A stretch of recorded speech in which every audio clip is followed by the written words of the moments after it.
নেত্রকোনা সদর উপজেলার চল্লিশা ইউনিয়নের জজবাড়ির মোড় এলাকায় লাইট বেকারি নামে একটি প্রতিষ্ঠানের বিরুদ্ধে লাইসেন্স ছাড়াই ভেজাল খাদ্য উৎপাদনের গুরুতর অভিযোগ উঠেছে। স্থানীয়দের দাবি, প্রতিষ্ঠানটির মালিক আবু তাহের দীর্ঘদিন ধরে Bangladesh standards and testing institution BSTI অনুমোদন ও প্রয়োজনীয় স্যানিটারি লাইসেন্স ছাড়াই পাউরুটি, বিস্কিট ও কেক উৎপাদন করে বাজারজাত করছেন।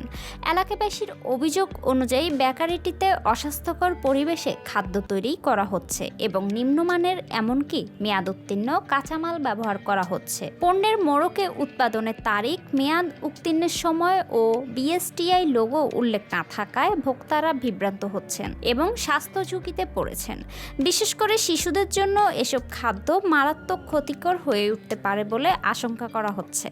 নাম প্রকাশে অনিচ্ছুক এক স্থানীয় বাসিন্দা জানান, এই বেকারির খাবার খেয়ে অনেক শিশুর পেটে সমস্যায় ভুগছেন। বিষয়টি দেখার মতো কার্যকর কোনো পদক্ষেপ এখনও চোখে পড়েনি। এ বিষয়ে উপজেলা স্যানিটারি ইন্সপেক্টর বলেন, অভিযোগ পেলে দ্রুত ঘটনাস্থল পরিদর্শন করে প্রয়োজনীয় ব্যবস্থা নেওয়া হবে। তিনি জানান, লাইসেন্স ছাড়া খাদ্য উৎপাদন ভোক্তা অধিকার সংরক্ষণ আইন ও নিরাপদ খাদ্য আইন অনুযায়ী দণ্ডনীয় অপরাধ। এদিকে অভিযুক্ত বেকারির মালিক আবু তাহেরের সঙ্গে যোগাযোগের চেষ্টা করা হলেও তার কোনো বক্তব্য পাওয়া যায়নি। পরবর্তীতে তার মতামত পাওয়া গেলে তা যুক্ত করা হবে।